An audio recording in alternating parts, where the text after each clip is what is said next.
Hello everyone. तो सभी को सबसे पहले गुड मॉर्निंग। और आज जैसा कि दिन है संडे का बच्चों, तो मैं बताना चाहता हूं कि आज ही मैं 12 बजे लाइव आऊंगा दोपहर में।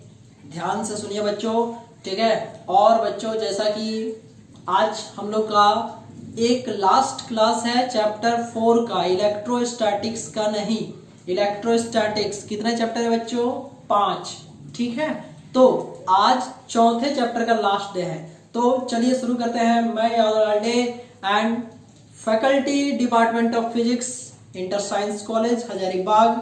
आइए शुरू करते हैं। टाइम बिल्कुल जाया नहीं करते हैं और बिल्कुल ध्यान से, जैसा कि मैंने आपको लास्ट डे बताया था, ध्यान से सुनिएगा। पढ़ेंगे क्या, ठीक है। और आज बहुत इंपॉर्टेंट चीज पढ़ने वाले इसलिए है बिकॉज ये एग्जाम में आता है बहुत ज्यादा बार, ठीक है। तो आज का टॉपिक पहले ध्यान से सुन लीजिए आप लोग कि यदि किसी डाइपोल को, क्या बोले, यदि किसी डाइपोल को इलेक्ट्रिक फील्ड में रखेंगे तो उसके अंदर कितना पोटेंशियल एनर्जी स्टोर्ड होगा। एक बार चलो बोलो तो खुद से, और यदि बोल दोगे तो कमेंट बॉक्स में बोल देना कि बोल दिए थे। चलो एक बार हम बोलेंगे और उसके बाद हम 5 से 10 सेकंड के लिए म्यूट हो जाएंगे और हम ऐसा सोचेंगे कि उस 10 सेकंड में आपने एक बार रिपीट किया था। देखो टॉपिक समझना बहुत जरूरी है पढ़ने से पहले। ये तो जान ले कि पढ़ना क्या है, ठीक है, बिकॉज हम लोग सीखेंगे, रटना तो दूर की बात है। तो बच्चों एक बार मैं टॉपिक बताता हूँ, फिर 10 सेकंड तक मैं साइलेंट रहूंगा और हम आशा करेंगे कि 10 सेकंड में आप उस टॉपिक को एक बार रिपीट करे होंगे। और यदि किए होंगे तो कमेंट बॉक्स में बताइएगा। अदरवाइज यदि आपको बहुत कमेंट करने में प्रॉब्लम है तो आप वीडियो को लाइक कर सकते हैं। तो चलिए बताते हैं टॉपिक। टॉपिक है कि यदि किसी यूनिफॉर्म इलेक्ट्रिक फील्ड के अंदर एक डाइपोल को यदि रख देंगे तो उस डाइपोल के अंदर कितना पोटेंशियल एनर्जी स्टोर होगा। मतलब इलेक्ट्रिक फील्ड में डाइपोल को रख देंगे तो उसके अंदर कितना पोटेंशियल एनर्जी स्टोर होगा। तो बच्चों बताइए टॉपिक क्या है, एकदम ध्यान से लाइन वाइज बताइए टॉपिक क्या है। हाँ, कोशिश करिए बोलने का, बिल्कुल सही बोल रहे हैं। थोड़ा हिंट कर दें, हिंट करते हैं। क्या है? इलेक्ट्रिक फील्ड है, ठीक है, और उसके अंदर क्या रखा हुआ है? डाइपोल, ठीक है, और उसमें कितना एनर्जी स्टोर होगा। तो आइए शुरू करते हैं। देखिए ये रहा आपका इलेक्ट्रिक फील्ड और इसके अंदर एक डाइपोल है AB, और डाइपोल का लेंथ कितना होता है बच्चों? 12, ठीक है, डाइपोल का लेंथ होता है 12। तो एकदम ध्यान से देखिएगा। तो सबसे पहले यदि किसी डाइपोल को इलेक्ट्रिक फील्ड में रखा जाता है, अच्छा कितना बच्चों को पता है इस साइन को क्या बोलते हैं? इसको पढ़ते हैं टाउ, इसको बोलते हैं टॉर्क। और किसी डाइपोल को इलेक्ट्रिक फील्ड में रखने से उसके अंदर टॉर्क लगता है P sin थीटा। इसका एक्सप्रेशन मैंने आपको बता चुका है, प्लेलिस्ट बना दिया है, पीछे जाके देख सकते हैं। वीडियो पूरा देखना, स्किप नहीं करेंगे, फुल मैक्सिमम क्वालिटी पे रुकिए और एक एक सेकंड एकदम ध्यान से सुनिए कि क्या बोल रहे हैं। यदि किसी डाइपोल को इलेक्ट्रिक फील्ड के अंदर रखेंगे तो उसके अंदर टॉर्क का इतना फॉर्मूला लगेगा। अब एक छोटा सा बात बताओ, torque is a rotating force. ये डाइपोल ऐसे रखा हुआ है, इस डाइपोल को थोड़ा ऐसे मोड़ना है, मतलब मान लो यहां से यहां घुमाना है, क्या कभी अपने घूमेगा क्या? डाइपोल ऐसे रखा हुआ है, इसको थोड़ा सा ऐसे मोड़ना है, अपने मुड़ेगा या हमें मोड़ना पड़ेगा? जवाब दीजिए, अपने मुड़ेगा या हमें मोड़ना पड़ेगा? तो इसका सही उत्तर होगा कि हमें मोड़ना पड़ेगा। तो मान लीजिए d थीटा एंगल से मोड़ना है, ठीक है। तो torque is a rotating force और d theta is the displacement. तो वर्क डन का फॉर्मूला हो जाएगा बच्चों dw का मतलब बता सकता है कोई? dw इज द, क्या फिजिक्स में कहीं भी d लगा हो रहा था मतलब क्या? स्मॉल। तो dw मतलब स्मॉल वर्क डन बराबर फॉर्मूला हो जाएगा टाउ इनटू d थीटा। ये क्या है बच्चों? ये है वर्क बराबर फोर्स इनटू डिस्प्लेसमेंट। तो dw बराबर टाउ इनटू d थीटा, ये फॉर्मूला हो गया वर्क डन का। तो इसके बाद हम ये लाइन क्या करेंगे, हम आशा करते हैं कि अब आप लोग इतना तेज हो चुके हैं कि मेरे सहायता के बिना भी बहुत कुछ कर सकते हैं। तो बताओ ये लाइन हम कैसे लिखें? जो जो ये लाइन समझा वो खुद से बताओ कि इसके बाद ये कैसे आया। जैसे dw और टाउ इनटू d थीटा तो पता है हम, और टाउ बराबर देखो ये होता है ना, तो dw बराबर P sin theta d theta. यहां तक समझ में आ गया ना? एक छोटा सा चीज बताओ बच्चों, ये साइन को भी देखे हो फिजिक्स में, हमने काफी बार चर्चा किया। इसको बोलते हैं इंटीग्रेशन। कान खोले सुनो ध्यान से, इंटीग्रेशन। और इंटीग्रेशन फिजिक्स में क्यों किया जाता है? ना किसी स्मॉल क्वांटिटी को इनलार्ज करने के लिए, बड़ा करने के लिए, ठीक है। तो टोटल वर्क डन निकालने के लिए, टोटल वर्क डन निकालने के लिए integration of D W P E sine theta D theta, ठीक है। तो जैसा कि हम लोग जानते हैं dx का इंटीग्रेशन क्या होता है? x, तो dw का इंटीग्रेशन हो जाएगा w, pe बाहर हो जाएगा, integration of sine theta D theta. ये लाइन समझ में आया बच्चों? बहुत आसान है, ये ज्यादा लोड लेने की बात नहीं है। जैसे dx का इंटीग्रेशन होता है x, तो dw का इंटीग्रेशन हो जाएगा w, ठीक है। और pe की जगह क्या लिख दिए? pe, और integration of sine theta D theta. Mathematics के कैलकुलस में पढ़ना है, यदि साइन एक्स रहेगा तो उसका इंटीग्रेशन होता है माइनस कॉस एक्स। ये मैथमेटिक्स में पढ़ना है बच्चों, ठीक है। आप सभी कोई कैलकुलस में इसको पढ़े होंगे, अदरवाइज पढ़ने वाले होंगे। साइन एक्स का इंटीग्रेशन होता है माइनस कॉस एक्स, तो उसी तरीके से w बराबर साइन थीटा का हो जाएगा, ठीक है। इसका इंटीग्रेशन हो जाएगा आपका माइनस कॉस थीटा, और यही वर्क डन एनर्जी के रूप में स्टोर हो जाएगा। तो इस W को हम लोग U के फॉर्म में लिखेंगे। क्या लिखे? U। तो आपका फॉर्मूला आ जाएगा U बराबर minus P E cos theta. ये समझ में आया? ठीक है, U बराबर minus P E cos theta, ठीक है। This is the required expression for potential energy in the dipole. हो गया, ठीक है। आप चाहे तो इसको P डॉट ई भी लिख सकते हैं। अब कोई बताएगा हमको कि हमने यहाँ पे डॉट क्यों लिखा, क्रॉस क्यों नहीं लिखा? बता सकते हैं कोई? ठीक है, तो बताइए यहाँ पर डॉट लिखने के पीछे रीजन क्या है? बिकॉज वहां पर कॉस थीटा है। चलिए, टेस्ट टाइम हो गया, होमवर्क टाइम हो गया, और हम आपको अभी 3 होमवर्क देंगे, और ये आप हमें कमेंट बॉक्स में बताइएगा कि आपने सॉल्व किया था कि नहीं किया था। तो ये है आप सभी को एक होमवर्क, u बराबर माइनस पी कॉस थीटा। तो हम आपको 3 होमवर्क देते हैं, डिस्कशन आपको खुद से करना है घर में। यदि फर्स्ट केस थीटा बराबर 0 डिग्री हम लोग का होगा तो उस केस में u क्या होगा? यदि थीटा बराबर 0 डिग्री होगा तो उस केस में u क्या होगा? यदि थीटा बराबर 90 डिग्री होगा तब क्या होगा? और यदि थीटा बराबर 180 डिग्री होगा तब u का वैल्यू क्या होगा? तो ये 3 चीज आपका होमवर्क है, जिसका आंसर आपको कहाँ पे हमें बताना है ये आपको भली भांति पता है।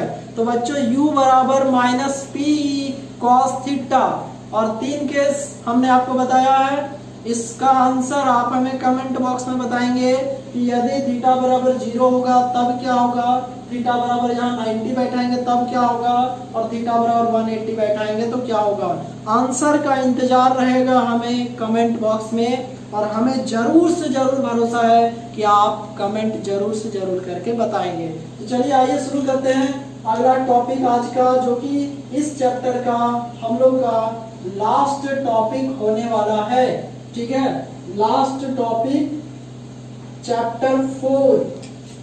फिर से एक बार और आपसे बात करना चाहेंगे, इलेक्ट्रोस्टैटिक्स बताइएगा जरा। टोटल इलेक्ट्रोस्टैटिक्स जो है आपका, वो एक जो पहला यूनिट है वो कितने भाग में डिस्ट्रीब्यूटेड है?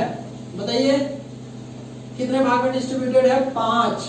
और ये हम लोग का अभी जो पढ़ रहे हैं, कौन सा चैप्टर पढ़ रहे हैं? 4th chapter. और अभी हम लोग 4th चैप्टर का लास्ट टॉपिक पढ़ने वाले हैं, और थोड़ा सा इंटरेस्ट के साथ ये टॉपिक पढ़ेंगे बच्चों, क्योंकि ये टॉपिक हम आपसे बुलवा देंगे, आप खुद समझा दीजिएगा। जो बच्चा ध्यान से ये वीडियो देख रहा होगा, थोड़ा सा पेशेंस के साथ, ये फाइनल एग्जाम में बहुत बार 2 मार्क्स में आया भी है, 2 मार्क्स में आया भी है। क्वेश्चन बता देते हैं, वैसे हम लास्ट में डिस्कशन भी करेंगे। क्वेश्चन आपको हम बता देते हैं। ये क्वेश्चन आता है, what is equipotential surface, mention its properties.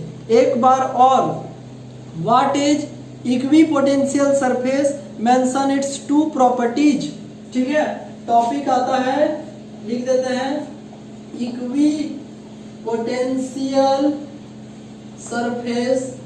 और इसके एग्जाम में तो वैसे इसके 2 प्रॉपर्टीज लिखने आते हैं, मैं आपको अभी 5 प्रॉपर्टी बताऊंगा, और कमेंट बॉक्स में आप बताइएगा कि दो प्रॉपर्टी आपको पढ़ते पढ़ते समझ में आया कि नहीं आया। तो बच्चों ध्यान से, फिजिक्स आप समझ रहे हैं कि नहीं समझ रहे हैं ये अभी तुरंत पता चल जाएगा। ये टॉपिक मेरे सहायता के बिना आप खुद से बताइए और समझ के बताइए। सिखा रहे हैं, कोशिश करिए सीखने का। देखिए ये टॉपिक जो हम अभी लिखेंगे इसको कुछ देखिए अभी जादू तरीके से आपको समझाते हैं, ठीक है। Equi plus potential plus surface बराबर इक्वी पोटेंशियल सरफेस। आज थोड़ा सा बच्चों तुम जो भी इस वीडियो को देख रहे हो इमेजिन करो, मेरे बताने के पहले तुम इमेजिन करो। हमें तुम्हारे दिमाग के बुद्धि पे विश्वास है कि तुम जरूर बता लोगे। कोशिश करो, ठीक है, हारना नहीं है। ये टॉपिक हम नहीं आप हमको बताइएगा, ठीक है। तो जो बच्चा इसमें पार्टिसिपेट करना चाहता है फुल एनर्जी के साथ वो हमको बताएगा। और ये हमने मार्कर छोड़ दिया आपसे सुनने के लिए, इस आशा में छोड़ा है। और जरूर से जरूर बताइएगा। इमेजिन करिए एकदम ध्यान से, यहाँ से फुल कॉन्सेंट्रेशन के साथ। इक्वी पोटेंशियल सरफेस का मतलब क्या होता होगा? शायद सही गलत कोई एग्जाम नहीं हो रहा है, आप तुक्का मारिए। मेरे कहने का मतलब है कि आप खुद से सोचिए, जो दिमाग में आ रहा है उसको सोचिए और कोशिश करिए बोलने का। इक्वी पोटेंशियल सरफेस मतलब क्या होता होगा? शायद हम आपके ऊपर छोड़ दिया, मार्कर नहीं रखे हाथ में। इक्वी पोटेंशियल सरफेस क्या होता होगा? शायद मतलब ये सरफेस के बारे में बात हो रहा है ना। इक्वी पोटेंशियल सरफेस, इक्वी का मतलब चलिए एक थोड़ा सा हिंट कर देते हैं। इक्वी का मतलब समझो इक्वल, इक्वल मतलब होता है समान, ठीक है। तो थोड़ा सा इमेजिन करो तो मतलब इसमें वो सरफेस के बारे में बात हो रहा है। उस सरफेस का प्रॉपर्टी क्या है? कुछ तो बोलो खुद से, खुद से बोलो। इक्वी पोटेंशियल सरफेस मतलब कैसा सरफेस? इक्वी पोटेंशियल सरफेस मतलब कैसा सरफेस? एक ऐसा सरफेस, आगे बोलो। यही है क्यूरियोसिटी, यही है नॉलेज कि हम आपसे सुनना चाहते हैं। इक्वी पोटेंशियल सरफेस, कोशिश करो बोलने का। एक ऐसा सरफेस, आगे बोलो, ठीक है। जो बोल दिया वो वीडियो लाइक कर देना, और यदि बोल दिया है तो कमेंट में मुझे बता भी देना कि एक ऐसा सरफेस जिसमें हर जगह पोटेंशियल का वैल्यू सेम होता है, उस सरफेस को बोला जाता है इक्वी पोटेंशियल सरफेस। थोड़ा सा नॉलेज के लिए बस बता रहे हैं आपको समझाने के लिए कि मान लीजिए ये एक सरफेस है, ठीक है। इसके हर एक पॉइंट पे यदि पोटेंशियल का वैल्यू सेम है तो इसी सरफेस को क्या बोलेंगे? Equi potential surface. What is equi potential surface? A surface at which at every point the value of electric potential is same, that is called equipotential surface। एक ऐसा surface जिसके हर एक पॉइंट पे इलेक्ट्रिक वैल्यू सेम होता है, that is called equipotential surface। एक बार और ध्यान से सुनिए, what is equipotential surface? तो then equipotential surface का मतलब होता है एक ऐसा सरफेस, एक ऐसा सरफेस जिसके हर एक पॉइंट पे इलेक्ट्रिक पोटेंशियल का वैल्यू सेम होता है, that is called equipotential surface. और इसके बच्चों 5 प्रॉपर्टी मैं बता रहा हूँ। एग्जाम में जनरली 2 प्रॉपर्टी पूछता है, आप 5 लेकिन पढ़िए, ज्यादा पूछ दिया तो क्या पता, ठीक है। तो इक्विपोटेंशियल सरफेस का पहला प्रॉपर्टी होता है, इस सरफेस के अंदर एक चार्ज को एक पॉइंट से दूसरे पॉइंट तक ले जाने के लिए, एक चार्ज को एक पॉइंट से दूसरे पॉइंट तक ले जाने के लिए कोई भी वर्क डन नहीं करना पड़ता है। पहला प्रॉपर्टी क्या होता है? इक्विपोटेंशियल सरफेस में किसी चार्ज को एक पॉइंट से दूसरे पॉइंट तक ले जाने के लिए कोई भी वर्क डन नहीं करना पड़ता है। दूसरा प्रॉपर्टी कि किसी इक्विपोटेंशियल सरफेस के अंदर 2 पॉइंट के बीच पोटेंशियल डिफरेंस 0 होता है। मान लीजिए ये पोटेंशियल है VA और ये VB का मतलब पोटेंशियल एट पॉइंट B, तो ये दोनों का जो डिफरेंस है वो हमेशा हो जाएगा क्या? 0।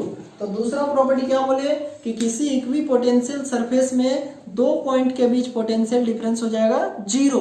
और तीसरा प्रॉपर्टी, ठीक है, कि कोई भी इक्विपोटेंशियल सरफेस है ये स्ट्रॉन्ग और वीक, ठीक है, क्या बोले, कोई भी इक्विपोटेंशियल सरफेस स्ट्रॉन्ग या वीक इलेक्ट्रिक फील्ड का रिप्रेजेंटेशन करता है, ठीक है, वो डिपेंड करता है उसके पोटेंशियल पे, ठीक है। कैसे डिपेंड करता है, अभी तुरंत एक क्लास पहले रिलेशन बताया था इलेक्ट्रिक फील्ड और इलेक्ट्रिक पोटेंशियल के बीच में, ठीक है, 3 प्रॉपर्टी।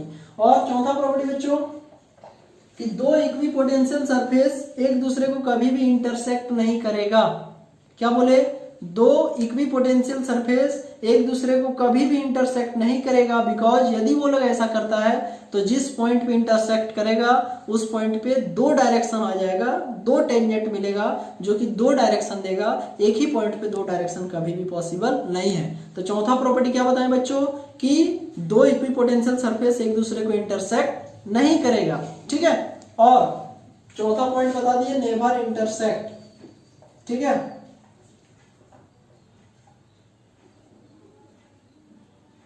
अब देखिए पांचवा पॉइंट और ये लास्ट है कि इक्विपोटेंशियल सरफेस के ऊपर इलेक्ट्रिक फील्ड, ठीक है, परपेंडिकुलर होता है। पांचवा पॉइंट क्या बताया कि इलेक्ट्रिक फील्ड हमेशा परपेंडिकुलर होता है इक्विपोटेंशियल सरफेस के ऊपर, और परपेंडिकुलर का मतलब एंगल कितना डिग्री बच्चों, 90 डिग्री, ठीक है। तो ये हमने आपको 5 प्रॉपर्टी बता दिया, एक बार और रिपीट कर देते हैं, एग्जाम में आया भी ये क्वेश्चन क्या था बच्चों, what is equipotential surface, right it's 2 properties, ठीक है। तो एक बार और मैं आपको शुरू से बता देता हूं, इक्विपोटेंशियल सरफेस एक ऐसा सरफेस है जिसके हर एक जगह पे पोटेंशियल का वैल्यू सेम होता है, और इसके 5 प्रॉपर्टी मैं आपको बताऊंगा। पहला प्रॉपर्टी ध्यान से सुनिए कि इक्विपोटेंशियल सरफेस में एक जगह से दूसरे जगह तक चार्ज को ले जाने के लिए कोई भी वर्क डन नहीं करना पड़ता है। दूसरा, इक्विपोटेंशियल सरफेस में 2 पॉइंट के बीच पोटेंशियल डिफरेंस हो जाता है 0। तीसरा, इक्विपोटेंशियल सरफेस स्ट्रॉन्ग और वीक इलेक्ट्रिक फील्ड को बताता है। चौथा, इक्विपोटेंशियल सरफेस कभी भी इंटरसेक्ट नहीं करता है, 2 इक्विपोटेंशियल सरफेस कभी भी इंटरसेक्ट नहीं करता है। और पांचवा, इक्विपोटेंशियल सरफेस में इलेक्ट्रिक फील्ड परपेंडिकुलर होता है। तो ये था बच्चों मेरा 5 प्रॉपर्टी जो अभी हमने आपको बताया। तो यहीं पर ये जो टॉपिक था आपका, ठीक है, वो समाप्त हुआ, इक्विपोटेंशियल सरफेस, ठीक है। तो अब सुनिए बच्चों ध्यान से, यहाँ पर हम लोग का चैप्टर 4 कंप्लीट, यहाँ पर कंप्लीट हुआ। और बहुत जल्द हम लोग चैप्टर 5 जो कि लास्ट चैप्टर है इलेक्ट्रोस्टैटिक्स का, इंटरेस्टिंग चैप्टर कैपेसिटर या इलेक्ट्रिकल कैपेसिटेंस, इसके बारे में बहुत जल्द स्टार्ट करने वाले हैं। आप सब्सक्राइब नहीं किए हैं तो जरूर कर दीजिए अभी, ताकि आप तक अगली वीडियोस का नोटिफिकेशन आते रहें। और आज लाइव 12 बजे आपसे बात करते हैं, ठीक है, संडे 12 बजे, ठीक है, दोपहर को 12 बजे ध्यान देंगे, मैं लाइव रहूंगा। यदि आपको कोई प्रश्न है या यदि कहीं समझने में कोई समस्या आया है तो आप बोल सकते हैं, अपने दोस्तों को भी बता देंगे। तो ठीक है, एक बार और आपके पूरे परिवार के मैं मंगल स्वास्थ्य की कामना करता हूं। तब तक के लिए stay home, stay safe. Thank you very much to all of you. पढ़ाई करना, रूटीन को फॉलो करना जरूर से जरूर। Thank you very much to all of you.